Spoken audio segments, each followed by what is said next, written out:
Assalamualaikum warahmatullahi wabarakatuh. Perkenalkan, nama saya Iwan Prayoga, Stambuk C201-18524. Baik, di sini kami akan menjelaskan materi tentang globalisasi. Pertama, saya akan menjelaskan tentang pengertian globalisasi. Apa itu globalisasi? Nah, globalisasi dapat dibagi menjadi dua kata. Yang pertama ada kata global dan yang kedua ada kata sasi. Nah, kata global berarti pada lintas batas dan kata sasi merujuk pada perubahan atau proses menjadi. Nah, dapat disimpulkan secara singkat, globalisasi itu merupakan sebuah proses perubahan sosial pada skala lintas batas.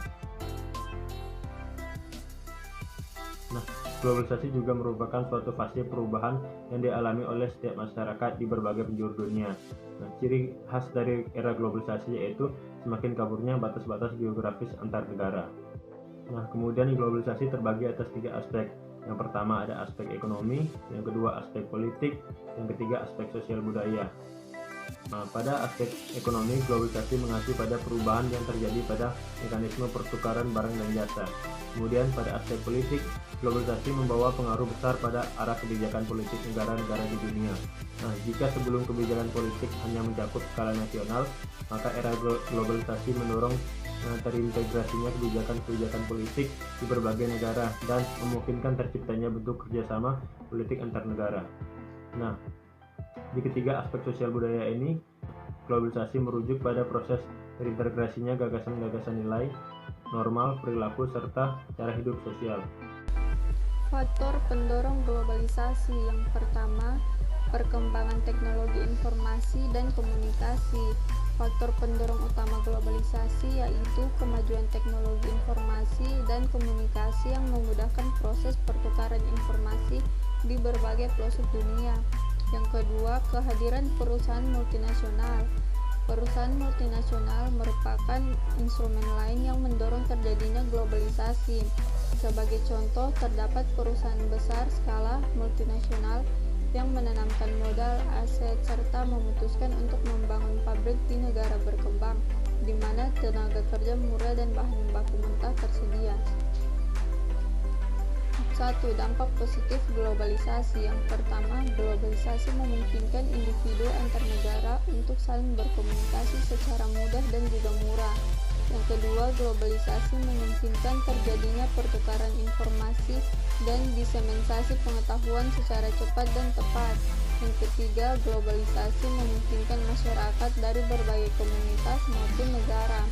Yang keempat, globalisasi membawa nilai-nilai universal, misalnya mengenai isu-isu kemanusiaan seperti kesetaraan, keadilan, motivasi, dan lain sebagainya, serta isu-isu pembangunan dunia.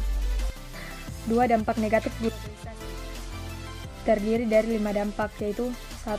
Globalisasi memunculkan perilaku budaya masyarakat konsumtif. 2. Globalisasi membawa pengaruh pada bahasa dan kebudayaan lokal. 3. Globalisasi memiliki kemungkinan untuk menghilangkan tradisi, kebiasaan, dan adat istiadat masyarakat. 4. Globalisasi memperlebar kesenjangan sosial pada skala lokal, nasional, dan global. 5. Globalisasi berpotensi menghasilkan kriminalitas skala lintas batas.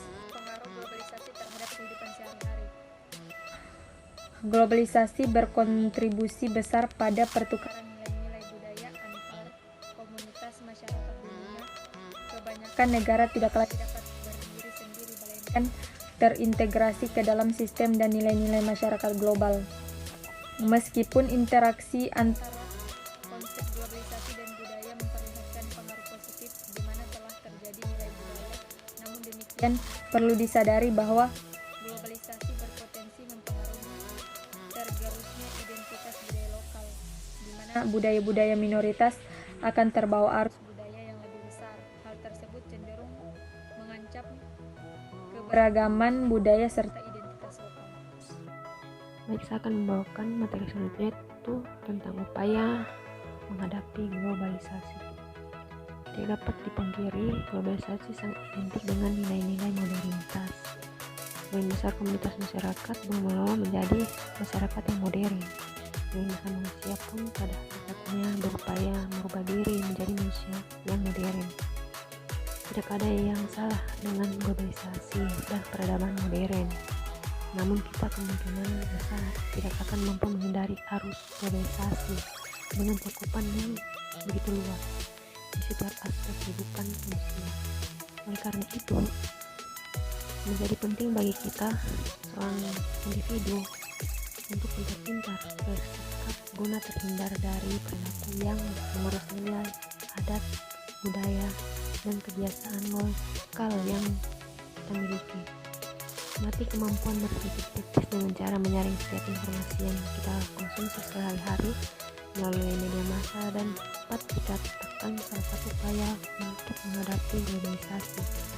Berpikir kembali dan mempertimbangkan informasi yang kita peroleh, individu akan memiliki kontrol yang lebih baik atas perilaku yang atau tindakannya sehari-hari dibandingkan sekedar mengikuti tren-tren yang ada saat ini. Baik, sekian pemaparan materi dari kelompok F. Kami tutup dengan Assalamualaikum warahmatullahi wabarakatuh. Terima kasih sudah menonton, semoga bermanfaat.